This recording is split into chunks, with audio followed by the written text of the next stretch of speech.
सद्गुरुदेव की जय। मन के भीतर समाया हुआ ज्ञान माया है।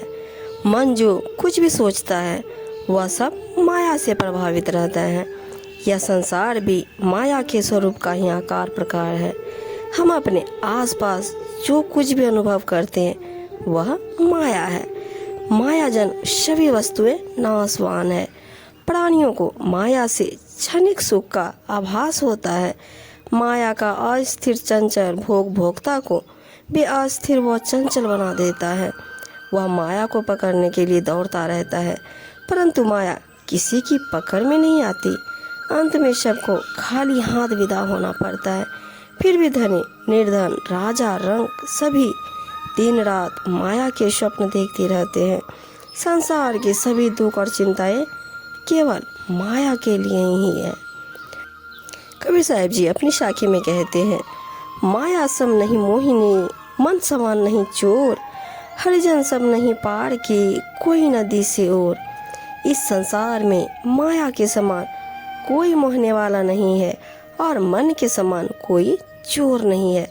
सतगुरु के प्रियवर ज्ञान उपदेशी तथा भक्ति साधना करने वाले सेवक जनों के समान कोई पारख ही नहीं है। इस प्रकार का ऐसा कोई और दिखाई भी नहीं पड़ता। कबीर माया को छोड़ना कठिन है। कबीर जी के अनुसार माया सभी को भ्रमित करती है। यह आत्मा परमात्मा जीव तथा ब्रह्म के एक होने में बाधक है। इसी बाधा के कारण सभी दुखी हैं। लोग दुख को सुख मानकर और दुखी हो रहे हैं, जबकि माया का अजगर उन्हें निकल रहा है। माया से मुक्ति सतगुरु की शरण में ही संभव है। माया मोहिनी है, सब इनसे मोह में पड़े हुए हैं। माया आवागमन का खेल खेलती है। संसार में लोग आते हैं और चले जाते हैं। कबीर साहब जी अपनी साखी में बताते हैं, माया छोड़न सब कहे, माया छोड़ी न जाए, छोड़न की जो बात करूं बहुत तमाचा खाए।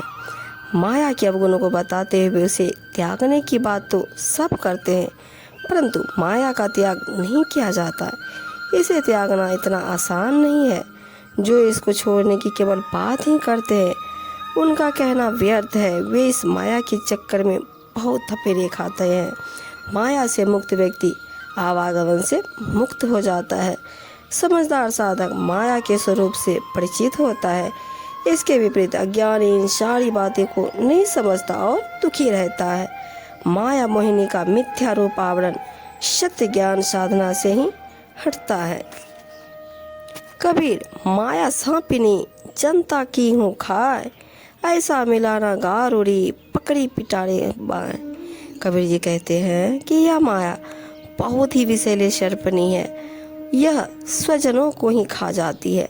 माया से पहले जीव माया के ही बंधन में पड़ जाते हैं। कोई इसका विष झाड़ने वाला नहीं मिला जो इसे पकड़कर ज्ञान रूपी पिटोरे में बंद कर सके।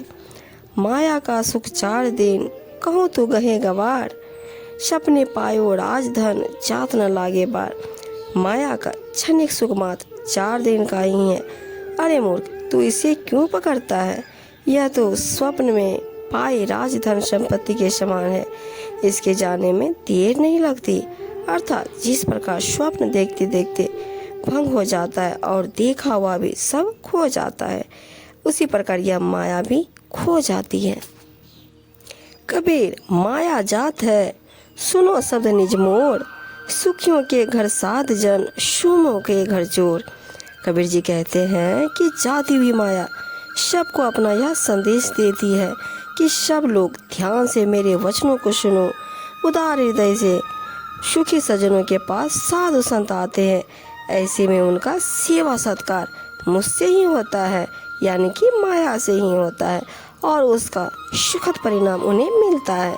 परंतु कंजूसों के घर में तो यदा कदा चोर घुसी आते हैं, उनके द्वारा मैं चुरा ली जाती हूँ।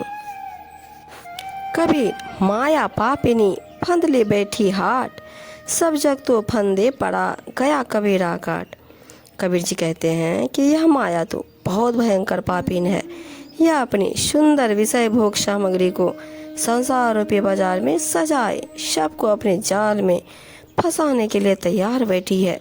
सत्संग से विमुख संसार के अज्ञानी जंतु इसके मोह जाल में फंस गए, परंतु जिसने सद्गुरु के सुधामय ज्ञानोपदेश को ग्रहण किया वह इसके बंधन को काटकर विमुक्त हो गया।